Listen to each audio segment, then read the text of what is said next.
obviously on Al Jazeera to withdraw those pictures. Were you surprised by the reaction to those photographs? I think they were understandable. The reactions didn't really surprise me. If you're an American and you're seeing dead Americans, of course it's going to affect you and you're going to have an emotional reaction.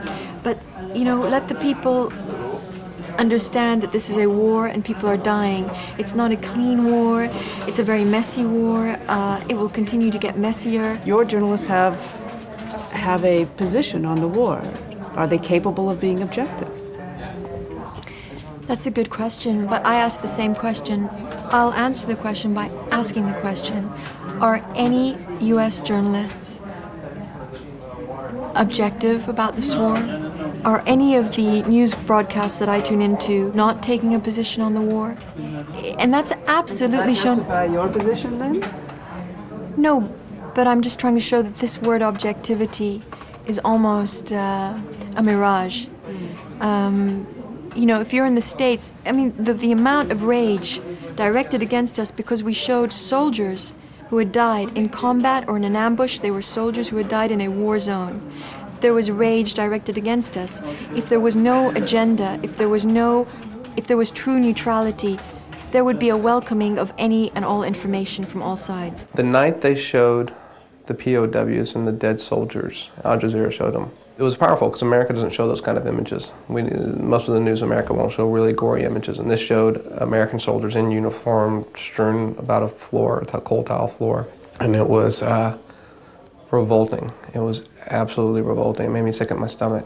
And then what hit me was the night before there had been some kind of bombing in Basra, and Al Jazeera had shown images of the people, and they were equally, if not more horrifying, the images were. And I remember having seen it in the Al Jazeera office and thought to myself, wow, that's gross. That's bad. And then going away and probably eating dinner or something, and you know, it didn't affect me as much.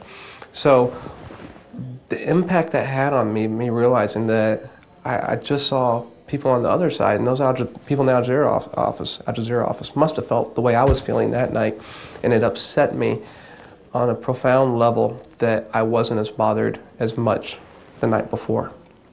It makes me hate war, but it doesn't make me believe that we're in a world that can live without war yet.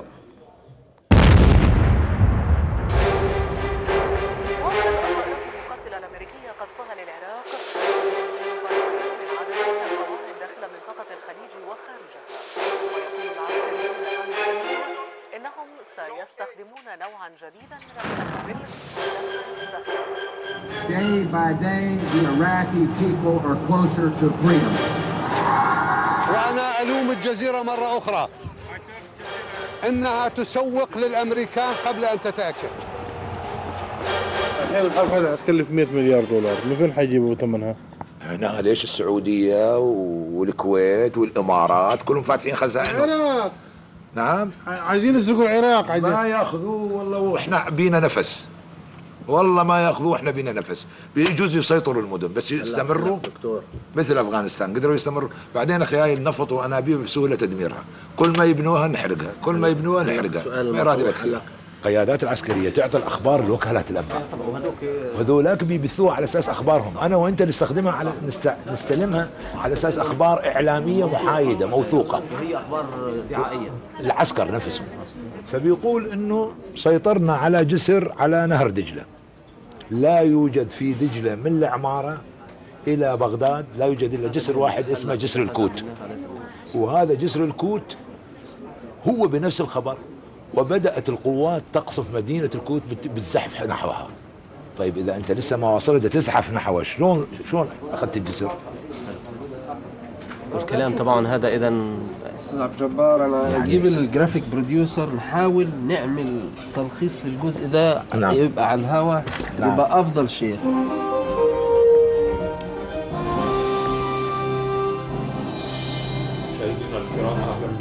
من جديد ونحن نواصل هذه التغطية لتطورات الحرب على العراق. جاء في الأخبار اليوم حتى نأتي على القوات يقول هذا الخبر إنه 30 كيلو متر على المشارف الجنوبية لمدينة بغداد، بس هو ايش قد المشارف الجنوبية لمدينة بغداد؟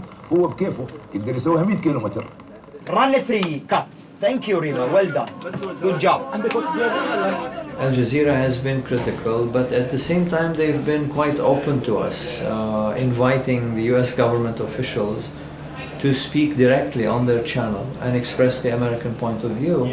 And that's good. While we may disagree with certain editorial policies that they follow, we do have respect for them as an institution that has wide reach in the Arab world.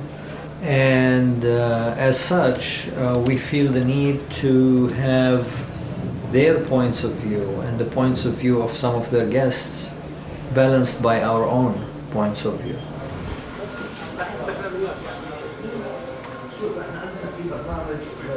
حاليا أنا شعور شخصي بإيش بيحصل بالعالم العربي اليوم نوعا ما بعمل تشبيه مع اللي حصل بعد حرب 67 وعملية كيف الصدمة اجت عند الناس انه كيف حصل يعني بعد اول 3-4 ايام الاعلام الرسمي مصري سوري والصحافه تقول لك كم اسقطنا 100 طائره اليوم و50 دبابه واذ بعد 4 ايام اسرائيل من بسيناء واسرائيل برام الله واسرائيل بالقدس. كان في صدمه عند الناس من اول الحرب هذه وانتم تقولوا لنا the heroic resistance يعني المقاومة البطلة والهذا والأمريكيين أخطأوا حساباتهم وحتستمر العملية شهور يعني وكأنه الإعلام العربي اشتغل بعواطفه وبإيش كان بيريد يحصل. معلش يعني مثلا قضية ان البصرة احنا سمعنا التحليلات ان خلال يومين راح تسقط كون ان الشيعية موجودة في ولا شيعي وانا اعتقد ان الوضع اختلف تماما اخ نبيل يعني احنا حتى لما نحلل كل واحد تبقى له رؤيته ووجهة نظره. What do you think? This war, American and British people lose the war. Will lose the war? Yeah. Why? You lose the war. Why? Why? Because Iraqi have these are the Shia of southern Iraq army who are receiving the Americans with flowers. Force. You lose the wars.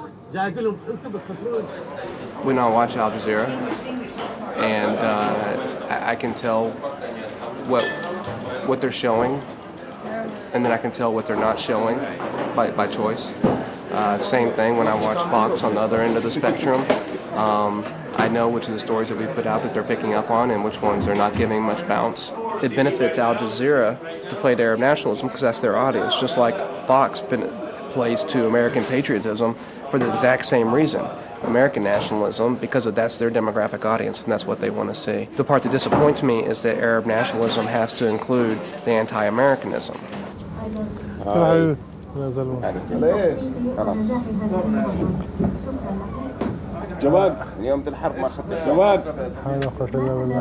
The Israelis and the United States are trying to change everything in this area in order to suit the presence of Israel in it, you know. See, the problem with the Middle East, everything is an Israeli conspiracy, everything. If a water pipe breaks in the center of Damascus, it will be blamed on the Israelis, instead of blaming it on our incompetence. And don't tell me because it's Americanization. I mean, yeah, America is dominating, but the rest of the world is not castrated. People are against this war, and people are resisting. And people matter. I hope everybody in the world will get the American passport one day, so this world will be quiet. This is a defeatist attitude. Eventually, you will have to find a solution that doesn't include bombing people into submission.